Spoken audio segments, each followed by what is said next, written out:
Hello everyone, welcome to সঙ্গী সাথী পাঠশালা। আজকে আমরা ফার্স্ট ইউনিট টেস্ট বা প্রথম পর্যায়ক্রমিক মূল্যায়ন 2026 চতুর্থ শ্রেণীর বিষয় বাংলা এটির একটি নমুনা প্রশ্নপত্র নিয়ে আলোচনা করব।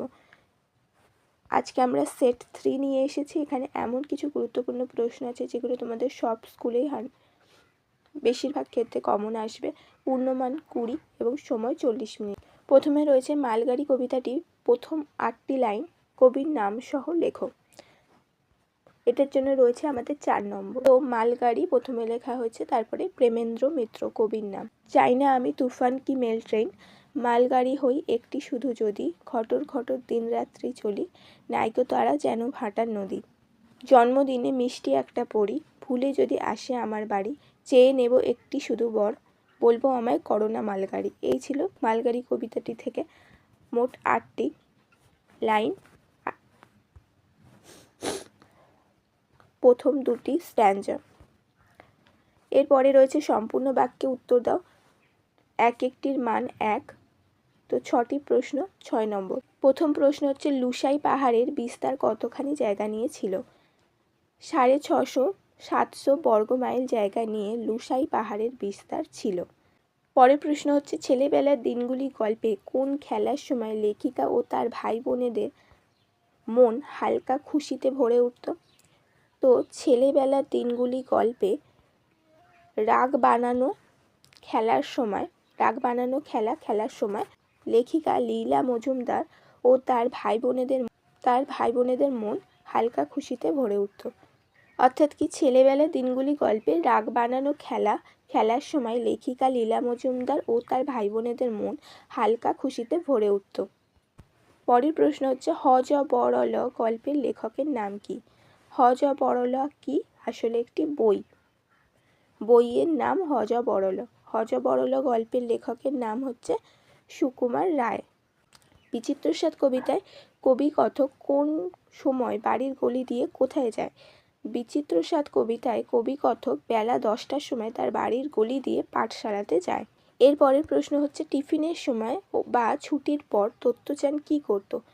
তো তত্ত্বচানের অ্যাডভেঞ্চার থেকে প্রশ্নটা এসছে। টিফিনের সময় বা ছুটির পর তত্ত্বচান স্কুল চত্বরে তার নিজস্ব যে গাছটি ছিল সেই গাছটিতে চড়ে নিচের মানুষজন ও ওপরের আকাশটা দেখত। সে গাছটির কত ফুট উচ্চতায় থেকে দেখতো? সে 6 ফুট উচ্চতা থেকে সে দেখত। পরের প্রশ্ন হচ্ছে, নরহরি দাস গল্পে ছাগলছানা যে গর্তে আশ্রয় নিয়েছিল সেটা আসলে কার গর্ত ছিল? নরহরি দাস গল্পে ছাগলছানা যে গর্তে আশ্রয় নিয়েছিল সেটি আসলে ছিল একটা শিয়ালের গর্ত। এই ছিল তোমাদের 6টা প্রশ্ন। এরপরে রয়েছে সঠিক উত্তর চিহ্নিত করো, হাফ নম্বর করে 5টি।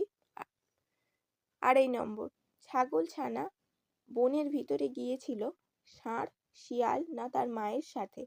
তো ছাগলছানা, আমরা নরহরি দাস গল্পে দেখলাম যে ছাগলছানা ষাঁড়ের সাথে বনের ভিতরে গিয়েছিল। পরের প্রশ্ন হচ্ছে, কবিকে উদার হতে শিক্ষা দিয়েছিলেন কে? আকাশ, সূর্য না বায়ু?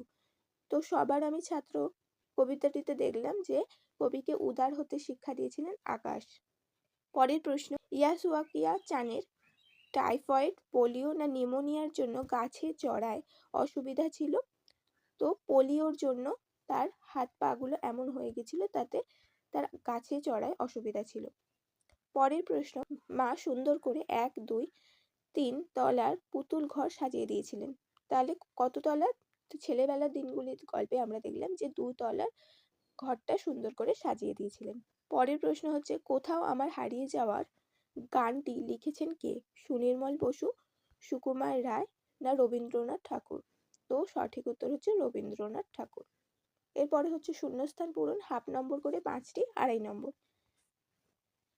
ড্যাশ তার শিখায় সাগর? ইঙ্গিতে তার শিখায় সাগর। এটা এসছে কোথা থেকে? এটা সবার আমি ছাত্র থেকে দেওয়া হয়েছে। অন্তর হোক রত্ন আকর। তো ইঙ্গিতে তার শেখায় সাগর, অন্তর হোক রত্ন আকর, এটা ছিল সুনির্মল বসুর লেখা সবার আমি ছাত্র কবিতা থেকে। পরের প্রশ্ন হচ্ছে, সিংহের মামা আমি ড্যাশ দাস? তো নরহরি দাস। সিংহের মামা আমি নরহরি দাস। নরহরিদাস গল্প থেকে এটা নেওয়া হয়েছে। তার মধ্যে ইয়া বড় বড় ড্যাশ পালোয়ান।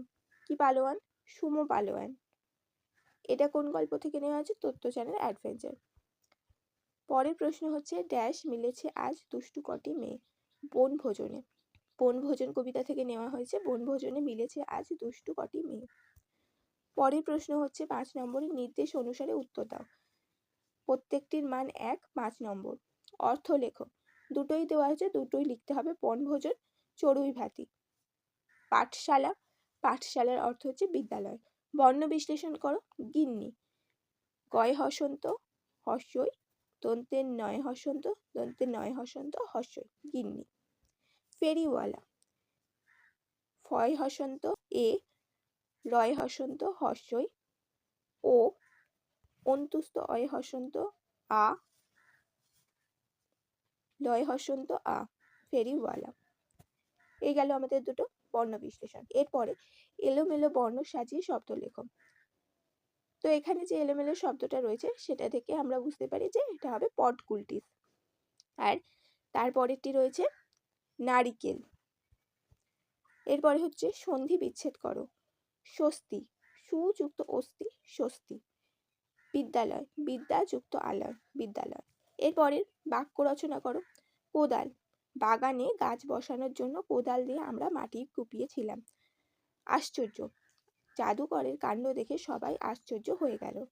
এই ছিল আমাদের আজকে একটা সেট। অবশ্যই এর আগে তোমাদের যে দুটো সেট আলোচনা হয়েছে দেখে নেবে।